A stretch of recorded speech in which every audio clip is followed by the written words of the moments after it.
다음으로는 인구 절벽 시대에 필요한 병역 제도 개선 정책 방안으로 양욱 아산정책연구원 박사님의 발제가 있겠습니다.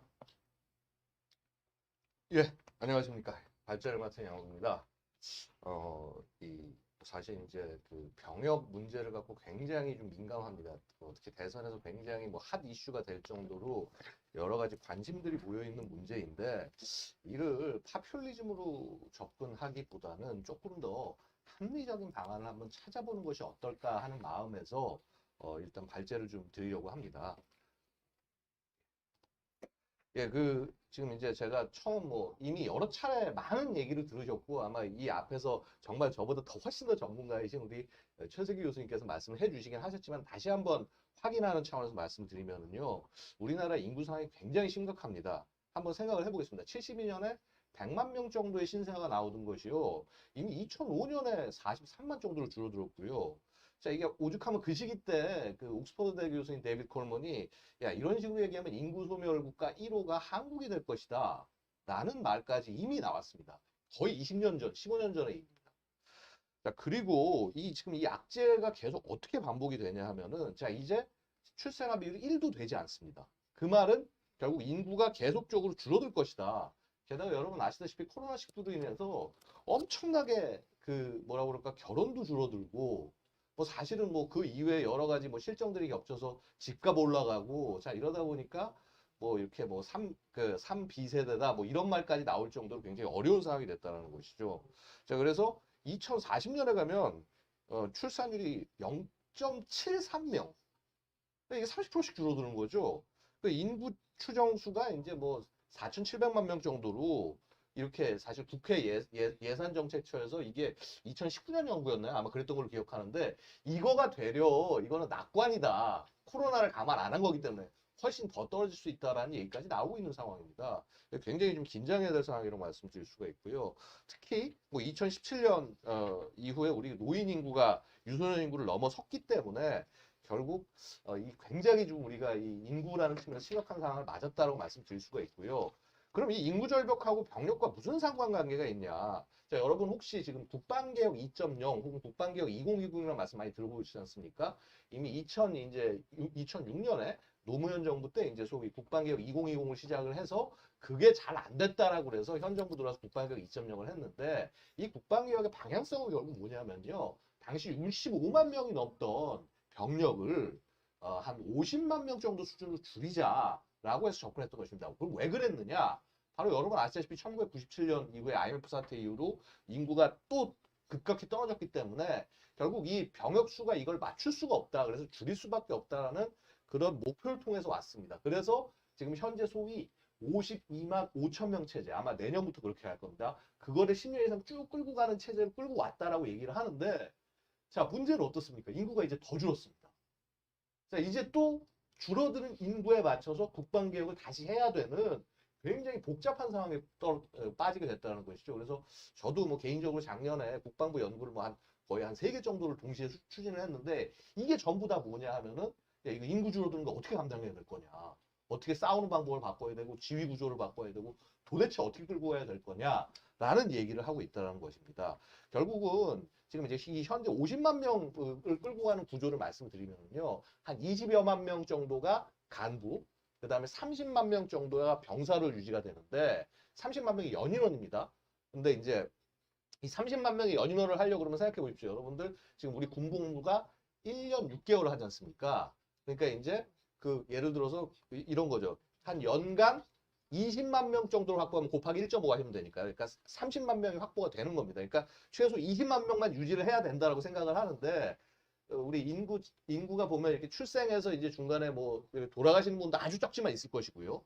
자, 그 다음에 또 이렇게 검사를 해보니까 이분 군대 가는 것이 좀 적절하지 않다는 분들이 사실은 10% 이상이 쭉 넘어왔는데 그런 분들에 대한 기준들을 상당히 낮춰서 군대를 무조건 데려오게 되는 이런 상황을 맞게 된다는 것이죠. 그래서 지금 보면 아직까지 예를 들어서 2025년 요때까지 충원 인력이 괜찮은데 그림 한번 보시면 아시겠습니다만은 자, 2038년 이때 이후로 그러니까 당장 36년부터 쭉 줄어들기 시작하죠. 해서 2038년, 39년 되면은 거의 15만 명, 14만 명, 13만 명까지 떨어집니다. 한마디로 현재의 구도를 갖고는요. 징병제를 유지조차 하기 어렵다는 얘기가 됩니다. 그래서 자, 이런 상황이 났는데 지금 제가 한 가지 드리고 싶은 말씀은 이겁니다. 그러니까 과연 우리가 징병제, 모병제를 얘기하는데요. 이거는 제도는 사람을 어떻게 활용할 것인가에 관한 그 제도적인 접근인데 더 중요한 건 이 제도를 왜 하느냐? 그만큼 병력이 필요하기 때문에 한다는 것입니다. 즉 모병제냐 징병제냐라고 하는 제도의 어떤 선택을 하는 것이 중요한 것이기보다 더 중요한 것은 대한민국이라는 국가를 수호하기 위해서 중요한 것은 얼마만큼의 병력이 필요하냐가 훨씬 더 중요한 하다는 것입니다. 그래서 그 말씀을 먼저 드리고 싶습니다. 결국은 지금 모병제냐 징병제냐라고 논란이 나오는 것은요. 결국 이게 자칫 잘못하면 선거에 그 어떤 표를 활용하기 위한 파퓰리즘밖에 접근될 수 없다는 것입니다. 실제 모병제든 징병제든 그만한 숫자를 확보할 수 있느냐? 이 정책이 정말 확실하게 가능한 거냐? 이거를 바탕에 두고 접근을 하셔야 된다. 그래서 이거를 자꾸 계획하시는 분들이 나는 징병제로 해서 이걸 얘기해야 돼. 이제 특정 어떤 정치 입장에서 혹은 또 다른 정치적 입장에서는 야, 나는 모병제를 하고 해야 돼. 이런 식으로 접근하시다 보면은 실제 본질에 닿을 수가 없다. 이 말씀을 먼저 좀 드리고자 합니다. 그럼 적정 병력 수가 어떻게 되느냐? 이게 좀 굉장히 복잡한데 이 얘기까지 드리면 너무 시간이 길어질 것 같아서 그러니까 아주 간단하게 말씀을 드리면요. 자, 우리 대한민국의 안보 위협이 있다라고 할 때 실제 위협이 생길 수 있는 가능성이 있는 것, 그 다음에 이 생겼을 때 피해가 큰 것, 요 두 가지 정도로 구분하면은요. 가능성 측면에서 봤을 때는 실제 예를 들어서 전쟁의 위협보다는 되려 어떤 뭐 비전통적인 위협, 예를 들어서 우리 코로나 바이러스 같은 것도 사실 일종의 안보 위협입니다. 이런 것들.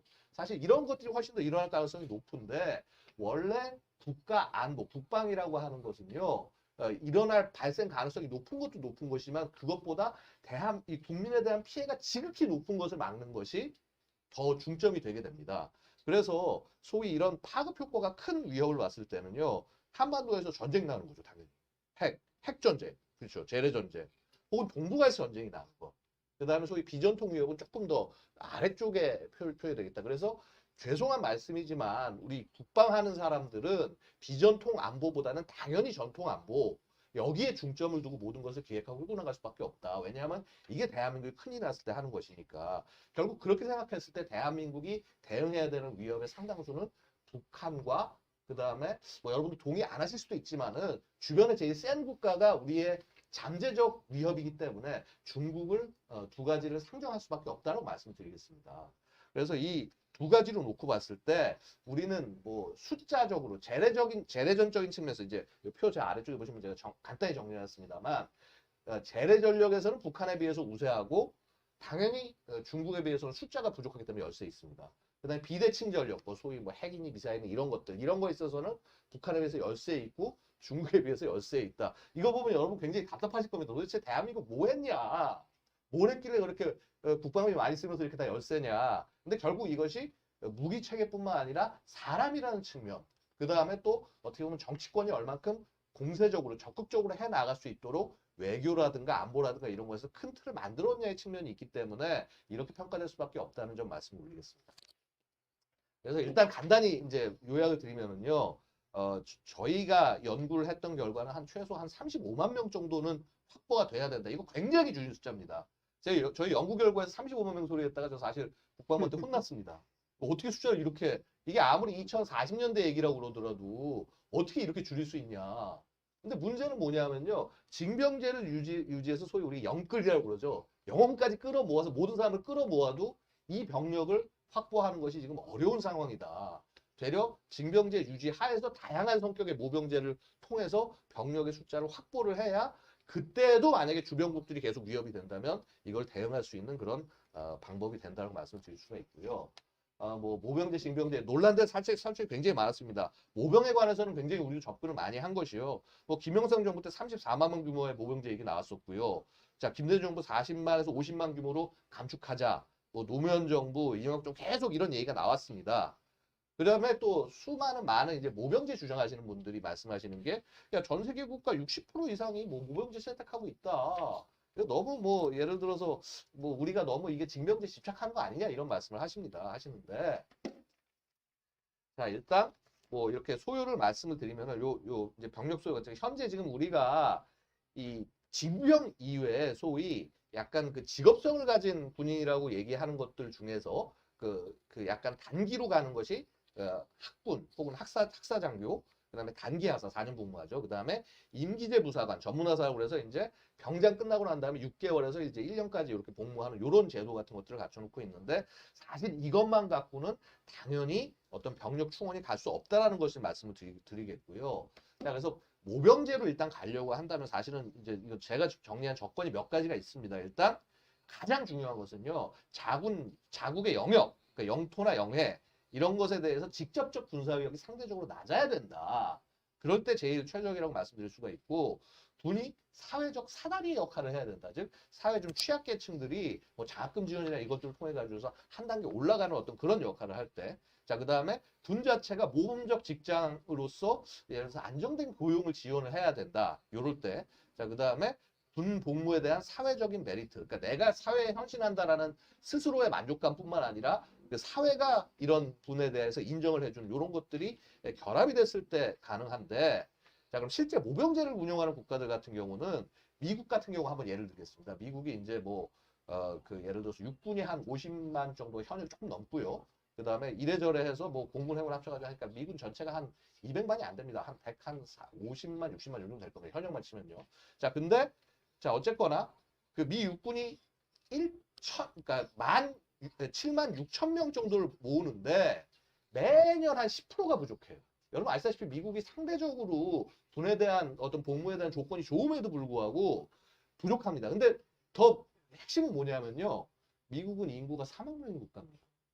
그런데도 저렇게 7만 6천 명 모으는데 10%가 계속적으로 비게 되고요. 자, 그다음 우리 대표적인 대만 얘기를 합니다만, 대만이 그 뭐 지원병 충원율이 81%밖에 안 됩니다.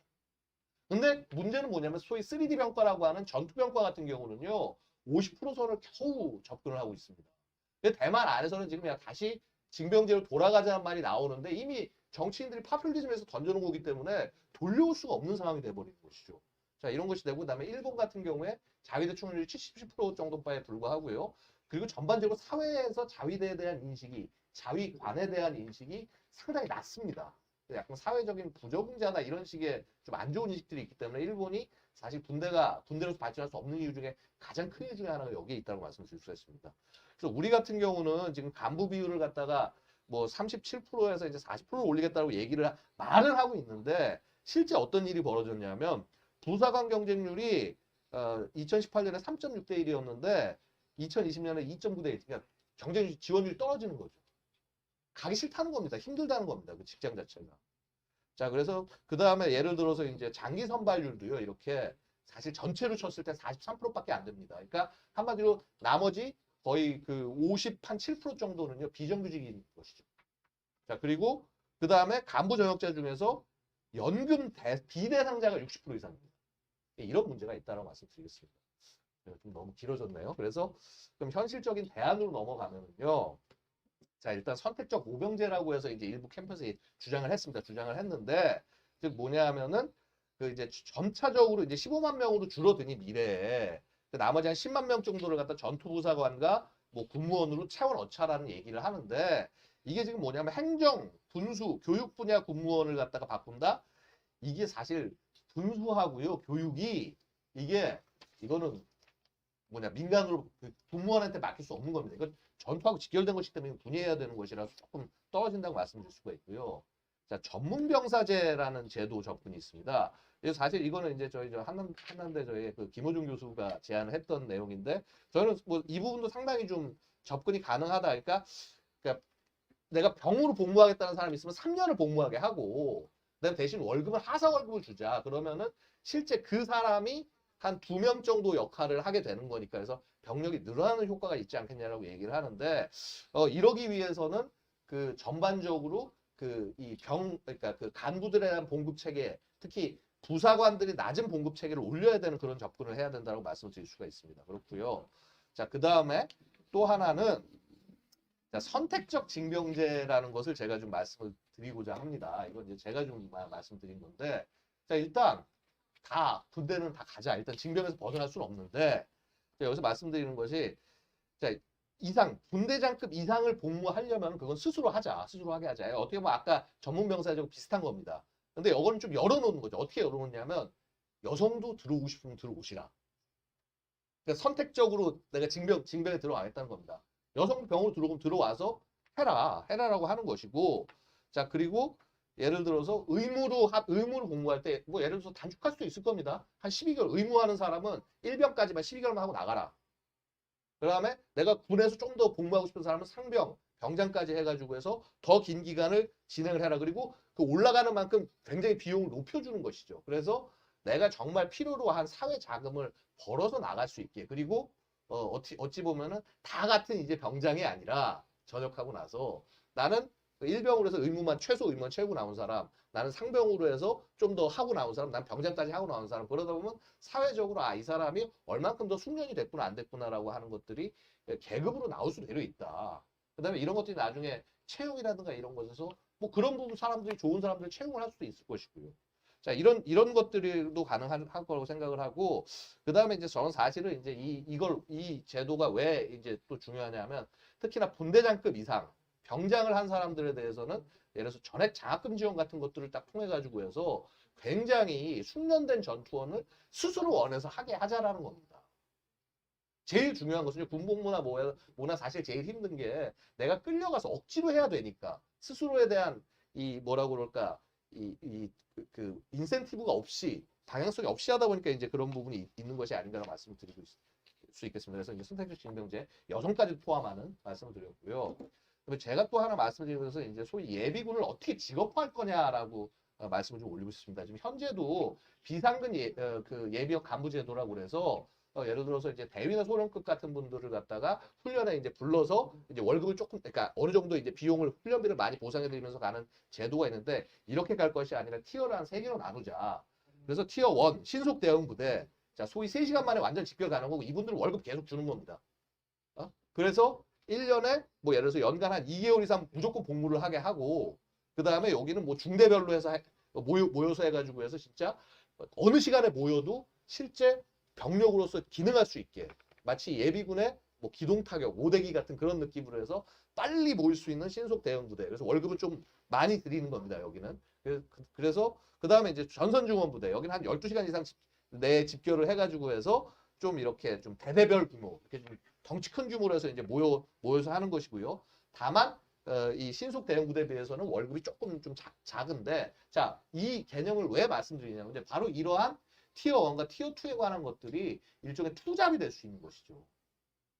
그래서 자신의 그 예를 들어서 조금 어떤 그 일을 좀 여유 있게 하시면서 나는 군복무도 같이 하고 싶은 분들, 이런 가치를 찾는 분들을 스스로 오게 만드는 그런 제도 같은 것도 충분히 가능하지 않겠느냐. 티어 3는 기존의 예비군과 똑같아서 이제 별 혜택은 없게 이런 식으로 해서 티어별로 접근한다면 본인이 선택할 수 있는 그런 복무가 가능하지 않겠냐. 그런 측면으로 말씀을 올리겠습니다. 이상입니다.